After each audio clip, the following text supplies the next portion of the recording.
All right, welcome to today's Explainer. We're jumping right in today because we are venturing into the absolute deepest corners of our universe. We're going to completely rethink our understanding of gravity, space-time, and black holes. We'll be pulling from some incredible recent scientific analyses and massive mathematical breakthroughs to clear up some of the biggest misconceptions out there. So get ready to focus in because, as you'll see, the universe is far stranger and honestly far more dynamic than we usually give it credit for. So let me ask you this. What if everything you've been taught about gravity and black holes is just completely wrong? Think back to your high school physics class for a second. Think about those classic textbook visualizations of gravity you likely learned, or even the stuff you see in popular sci-fi movies. We usually think of gravity as a simple pull, right? Or we imagine space as this static grid. But what if those very visualizations are actually holding us back from understanding the true mechanics of the cosmos? Well, today, we're setting up a major paradigm shift. Section 1. The gravity illusion, rethinking the space-time fabric.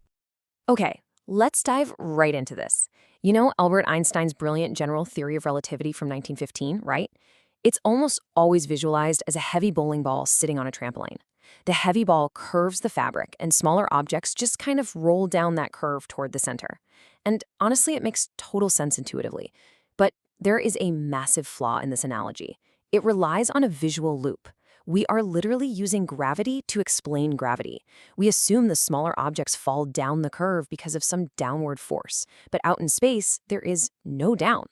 So while the idea of space-time curvature is absolutely correct, imagining it as objects rolling down a slope just because of their weight, that completely misses the true mechanism at play here. Moving on to Section 2, the space-time waterfall, a new way to flow. So instead of that static trampoline, I want you to imagine that space-time actually behaves like a rushing river that carries everything along with it.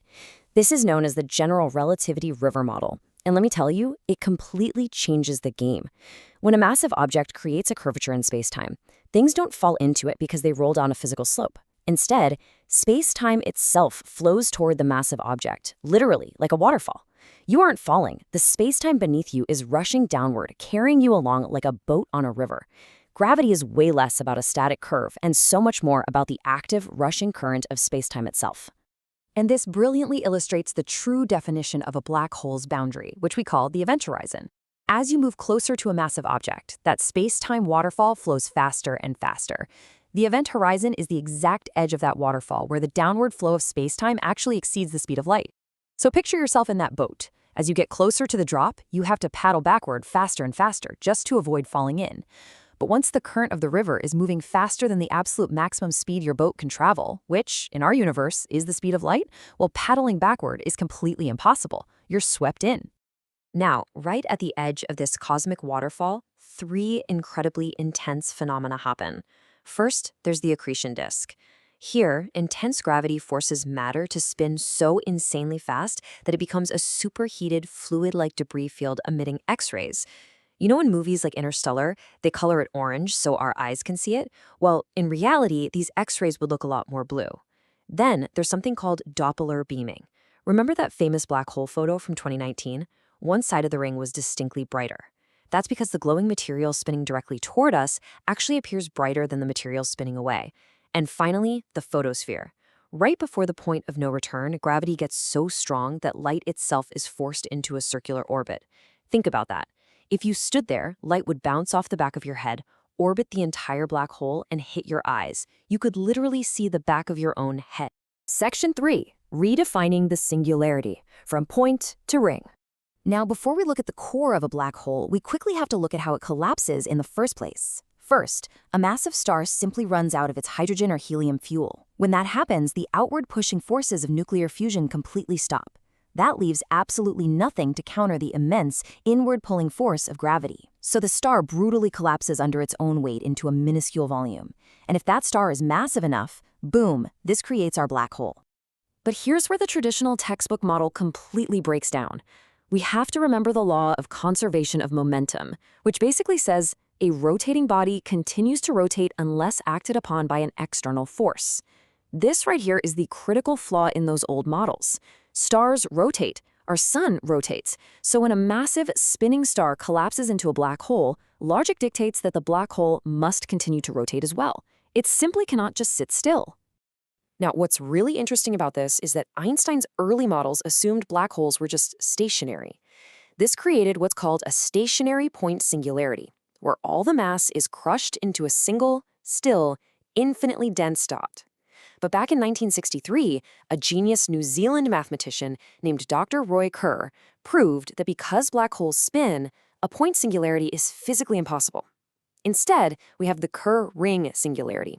Because of the intense rotational force, matter falling in doesn't just hit a single dot. It acts way more like a cosmic death well, spinning wildly until the mass is locked in an infinite rotating ring motion. So the core isn't a dot at all. It's a dynamic spinning ring. It really goes to show that science is an evolving discipline. We still absolutely use Newton's classical gravity to calculate rocket launches today. We upgraded to Einstein's general relativity to understand things like gravitational lensing and to operate our GPS systems. And now we use Dr. Roy Kerr's mathematics to accurately describe the rotating ring singularities inside black holes. Every single genius builds upon the last one to give us a sharper, more accurate picture of reality. Which brings us to Section 4, the quantum frontier, where gravity breaks down. 20,000. To put that number into perspective, that is the exact number of kilometers above Earth our GPS satellites sit. And the reason we know Einstein's general relativity is incredibly accurate is because we literally use it every single day. Up at 20,000 kilometers, the Earth's gravity is weaker than it is right here on the surface. And because less gravity means time moves slightly faster, a mind-bending concept called gravitational time dilation, the clocks on those satellites actually tick faster than our clocks on Earth. We literally have to adjust those satellite clocks daily using Einstein's equations just so your phone's maps work correctly. Crazy, right? But here is the crucial point. Inside the singularity, the math of general relativity entirely breaks down and yields impossible results. Despite general relativity being so phenomenally successful that it flawlessly guides our daily GPS navigation, the environment inside the core of a black hole is just simply too extreme.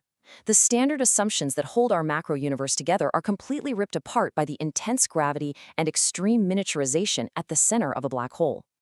And this massive breakdown leaves us with what is arguably the biggest dilemma in modern physics, the quantum problem. The particles inside a singularity are crushed down to an infinitesimally small scale. When things get that tiny, they completely stop obeying the laws of regular gravity and start triggering quantum effects. So what's the problem? Well, quantum mechanics, which are the rules of the very small, and general relativity, the rules of the very large, currently cannot be merged. The math literally fights itself. The scientific community is currently stuck, desperately searching for a unified theory of quantum gravity that can finally explain what actually happens when intense gravity meets the weirdness of the quantum realm. Which leaves us with this final provocative thought. If gravity totally breaks down at the quantum level, what is actually at the core of our universe? Are there hidden dimensions in there? Is it some sort of gateway to another reality? We really don't know yet. Until we solve the massive puzzle of quantum gravity, the deepest, darkest secret of the cosmos remains safely locked away inside that spinning ring. Thank you so much for joining me and learning with me today. Stay curious, and I'll catch you in the next explainer.